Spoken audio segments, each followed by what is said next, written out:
I was an LGBT and was baptized last 2021. In the past 2 years, I'm very inspired and very motivated. Pero nahulog po ako sa sin, nag-lead po sa maling desisyon at regret. Gusto ko pong magsimula muli, asking for some advice po. Advice, how to start after nahulog sa kasalanan. Well, number one, of course, you need to start in God. Mag-start ka sa Panginoon. Mag-focus ka sa word ni Lord, mag-focus ka sa pangako ni Lord, mag-focus ka sa kapangyarihan ni Lord, mag-focus ka sa biyaya ni Lord, mag-focus ka sa pag-ibig ni Lord, mag-focus ka sa mercy ni Lord. That is how you start. Kasi pag mag-start ka, focus ka sa sarili mo, talagang madi-disappoint ka dahil mahina ka at marami ka talagang struggle. Hindi ka pa perfect. Pero, yung kahinaan na yan ay hindi hadlang upang ikaw ay mapalapit sa Diyos. Andyan yung kahinaan mo na yan upang ikaw ay maging totally dependent sa ating Panginoon. Sa Psalm 73:26, sabi doon, my flesh and my heart faileth, but God is the strength of my heart and my portion forever. Alam na ni Lord yan eh. Hindi na na-surprise si Lord sa kahinaan mo.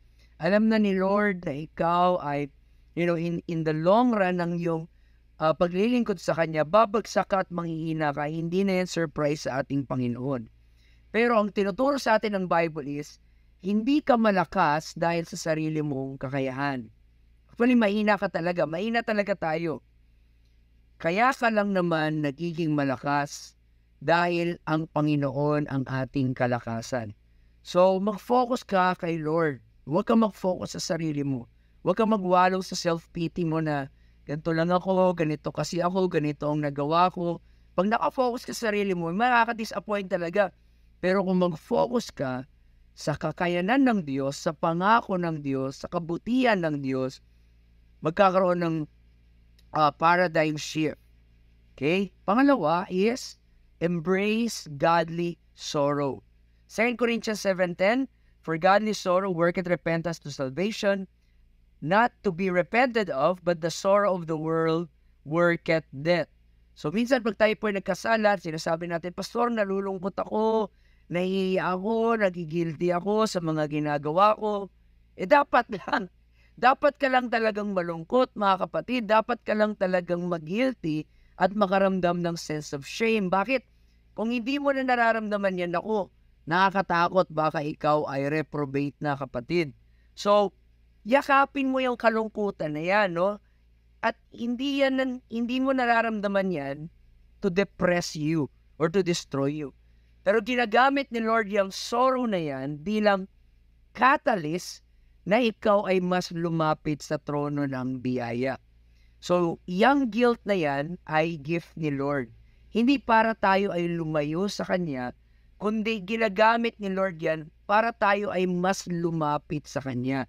Dahil si Lord, siya ang gracious God to the guilty sinners like me, like you.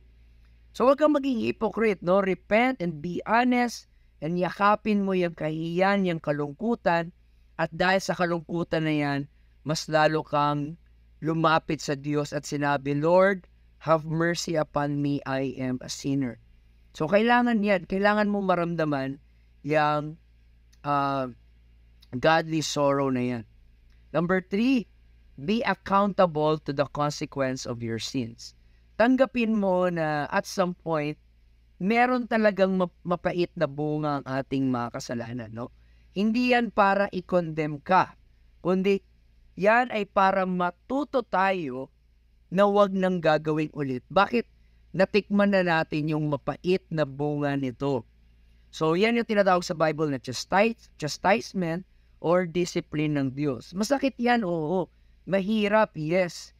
Pero, kung magtitiis ka lang sa process niyan, nagbubunga din niya ng righteousness and holiness. And pang-apat, na aking last advice is, ito, importante to, bounce back. Okay, yan po ang aking pang-apat na advice. Para sa Panginoon, ang totoong righteous ay hindi yung hindi na nagkakasala. Ang totoong righteous sa harapan ng Diyos ay yung bumabangon pa rin matapos madapa, matapos magkamali, ay bumabangon ulit. Sabi ng Bible, Proverbs 24 verse 16, for a just man, just na to, righteous na to, falleth 7 times, but riseth up again. But the wicked shall fall into mischief. Ang just man, bumabagsak talaga yan. Dahil ang kalakasan niya wala sa kanya, kundi sa Diyos. Pero, ang kinaganda, bumabangon ulit yan. Micah 7:8, rejoice not against me, O mine enemy, when I fall, I shall arise. So sa biyaya at sa habag ni Lord, gusto ni Lord na makita niya tayong bumabangon at lumalaban muli. O si Peter, tandaan natin, nakagawa rin siya ng failure sa buhay niya, pero tingnan nyo, hindi siya sumuko. Bumangon siya sa kanyang pagkakamali at siya ay ginamit ng Diyos in such a tremendous and powerful way. So, kung totoo talaga yung faith mo kay Lord, kahit ilang beses ka pang bumagsak, babangon at babangon ka ulit sa tulong ng ating Panginoon. So, bounce back lang mga kapatid.